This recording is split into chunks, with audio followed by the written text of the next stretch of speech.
In this video, I'm going to tell you guys exactly how to get your ketone levels high. So if you're doing a ketogenic diet for serious mental illness, getting your ketones high, so above 1.5, 2.0 millimoles per liter, up into the 3.5 millimole per liter range is critical. But you might not know that there are some interesting things that affect ketone levels, like even the foods you eat, the specific foods you eat, the types of fat you eat can have an impact on ketone levels. So I'm gonna give you guys the 8 things you must be doing if you want to keep your ketone levels high. And I had to discover these by trial and error over many, many years of healing my own type 1 bipolar disorder using a ketogenic diet and other metabolic therapies. Okay, so these are the 8 things you have to watch out for. Let's get into it. Number 1, of course, you guys limit carbohydrates, okay? You have to limit carbohydrates. That's the most important thing. And if you're getting like more than 30 grams or 40 grams of carbs per day, potentially more than 50 grams, it really depends on the person. Your body will burn those carbs before it burns the fat, and produces ketones. So your body will be burning carbs as glucose instead of fat as ketones. And we really want to start burning fat and give our brains that alternative fuel source of ketones. That's what causes the healing. That's what heals the mental illness. But if you're eating too many carbohydrates, your body will just prioritize that. So I think for most people, track your carbs, try to stay under 30 grams, 40 grams of carbs per day. They're sneaky. The carbohydrates can sneak into different foods and they're in lots and lots of food. So it's important to be really careful and conscientious about looking at the labels, making sure there's no carbs, becoming educated about food, knowing which food has carbs in it. When you go out to eat, what you can eat, what you can't, all that's going to be really helpful. But that is the number one thing for keeping ketone levels high, is to just limit the carbohydrates at all costs. Number 2, you guys, fat to protein ratio. I want to do a whole video about this one because it's so important, but basically your fat to protein ratio is how many grams of fat you're eating per gram of protein. So a 2-to-1 fat to protein ratio would be 2 grams of fat per every 1 gram of protein. And the higher the ratio, the more fat per protein. For a lot of people, eating too much protein can actually kick them out of ketosis because the protein will metabolize as glucose, and then they'll start to burn that protein and it can actually lower ketone levels. So if you're struggling to get your ketones up, something interesting you might want to try is just eat more fat, eat a little bit more moderate on the protein, and that might help. And you're gonna have to supplement with this. You're gonna have to eat more MCT oil, heavy cream, olive oil, macadamia nuts, things like that. But I promise you that this could help a lot. Once I started doing this, once I started eating more fat per grams of protein, this is when I was able to really, really bump my ketones up consistently. So if you're just eating keto, but you're eating too much protein, definitely something to try. And the way to start to do this, guys, in a practical context is just eat more fat. Just eat more sources of fat alone.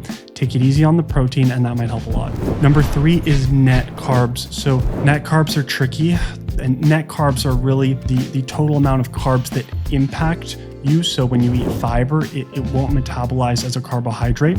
So the way to calculate net carbs is just to subtract the fiber from the total carbs. That's the net carbs. Where it gets confusing is that a lot of packaged keto meals will use sweeteners, will use sugar, alcohol, stuff like this, and they'll claim to be ketogenic. But for some people, they can actually kick people out of ketosis because they'll say 2 net carbs, but they actually don't metabolize well for those people. So if you're looking at keto ice cream and you're not getting into ketosis, subtract the fiber from the total carbs.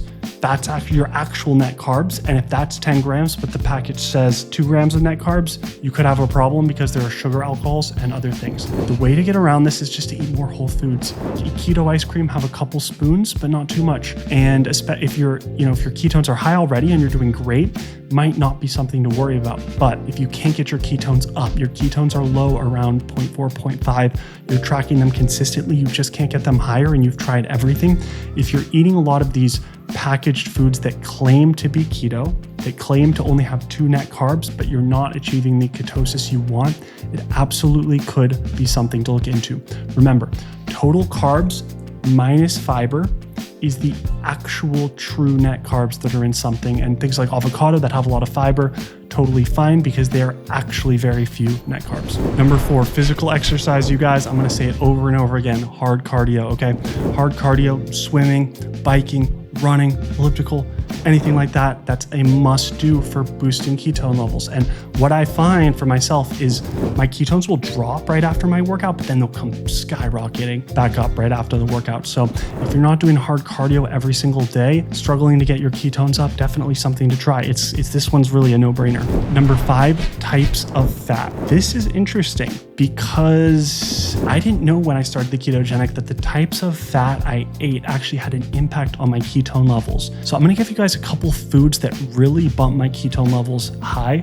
MCT oil, you guys, okay? Liquigen, incredible for boosting ketone levels. This is emulsified MCT oil, or you can just get something like this, organic MCT oil. And it's like a lot of people have trouble putting down a lot of MCT oil because they get digestive issues, but just even a tablespoon or 2 tablespoons a day of MCT oil, I find can boost my ketones a lot, even if I'm maintaining the same fat to protein ratio and same total macronutrients as if I was not consuming the MCT oil, which is wild. It's wild that just the type of fat can have that significant an impact on my ketone levels, right? And so another one I've been experimenting with recently, you guys, are these deodorized cocoa butter wafers. Okay, they're like meant to be put in skincare and stuff like that, but they're edible. And so whenever I eat those for dinner, and I've been eating them every single day for dinner, my ketones are sky high. My ketones are 2.8, 3.2 when I go to bed, and then still at 1.5 millimoles per liter when I wake up, which is amazing. So really playing around with different types of fat and figure out what works for you. But I think for a lot of people, these MCT oils, these cocoa butter wafers, pork lard, beef tallow, whatever's going to work for you, experiment with it and see like if there's a certain type of food that seems to be bumping your ketone levels a lot, a certain type of fat, experiment, try it again, try it the next day. Are your ketone levels still sky high?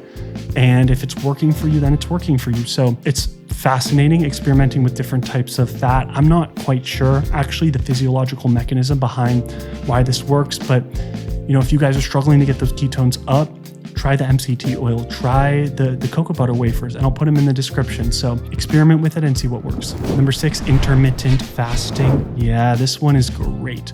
So if you're really struggling, you could do OMAD, 1 meal a day. That's really hardcore. And that will just limit that insulin spike because your body will produce insulin every time it eats. Even if it's a super ketogenic meal, there is some insulin response there. So by limiting to just 1 meal a day, which is super hardcore, I personally prefer 2 meals a day, but by limiting to 1 meal a day, yeah, you're gonna really give your body time to rest and start to produce ketones in that extra 23 hours of the day. Same with 2 meals a day, especially 2 meals a day within a 5-6 hour window is incredible. So you could do, a noon meal and a 6 p.m. meal. That's amazing.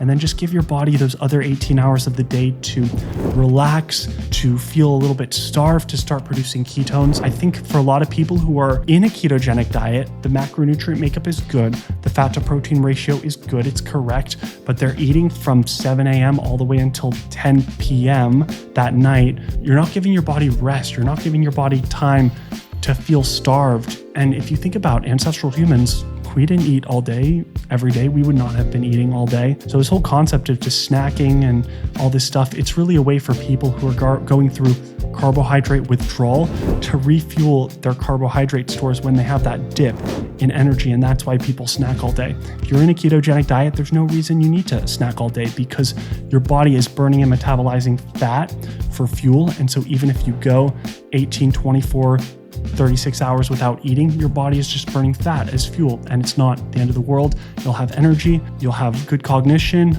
everything will be fine. So if you guys are eating all day, every day, then limiting the number of meals, the feeding window, that time you eat within a 24-hour period could be super helpful. Number 7 is stress. Yeah, stress is huge. I remember times when one time I was flying on an airplane and I had been moving and worked up all day and my ketones were low, 0.8, 0.9, something like that. And I got on the airplane and I just did some deep breathing for 20 minutes. 20 minutes of conscious, focused, deep breathing. And at the end of that, my ketones were up to 2 or 2.2 millimoles or something like that, which is wild. It's insane that stress has such a significant impact, but that's been my own experience. And if you're struggling to get your ketones up, but you're chronically stressed at work, stress relationships, trouble with the family, whatever it is, you're in traffic, then yeah, finding some time every day to do some meditation, mindfulness, deep breathing, relaxation, contemplation, reading a book, just something relaxing, that could help a lot. And you know, if you tried everything and your ketones are still low, this could be a lever to pull. So definitely something to try. And for you guys who love meditation, you know, I love a 20-minute deep breathing. And the way I'll typically do this is just focus on my breathing, watch my thoughts, try to be the observer of my thoughts so that I'm not lost in that stream of thinking, but I'm just a little bit divorced from the stream of thinking. I'm a little bit abstracted away from it. And that allows me to get some space between my own deeper consciousness and my thought patterns. And that's a much deeper spiritual topic that many spiritual leaders and ancient spiritual traditions have pointed to. Anyway, that's a tangent, but for you guys who are stressed out, your ketones are low, definitely do some meditation, get relaxed, do some yoga, and that could help. Last one, number 8, exogenous ketones, right? So I don't know much about these, but I did take a lot of Keto Start back in the day. That's an exogenous ketone powder, ketone supplement. And exogenous ketones, absolutely something to try if you can't get your ketones up any other way. I know I have heard reports of people becoming manic from taking them. So if you have bipolar, it might be something to think about. Again, I'm not an expert in these, so to take this with a grain of salt, but it's just an idea. Like if you want to experiment with exogenous ketones, ketone esters, things like that, then if everything else has failed, or you just had a carby meal and you want to keep your ketones up, it could be something to play with. But again, guys, I'm not an expert on the exogenous ketones, so do this at your own risk. If you have bipolar, you don't want to like spike some mania or something like that. But for a lot of people, I'm sure they're incredibly helpful, and it just could be another lever to pull. Okay, that's it, you guys. Those are the 8 ways to bump your ketones. I needed to make this video. This is such an important video. Remember to subscribe, to like, to comment, all these things so we can get the channel out to everyone, because everyone who is suffering a serious mental illness needs this content so badly. I can't even articulate how badly we need to get this message out, because it's these metabolic treatments are so powerful. So yeah, share this with a friend, you guys, like, comment, all that good stuff. I will see you in the next video. Peace.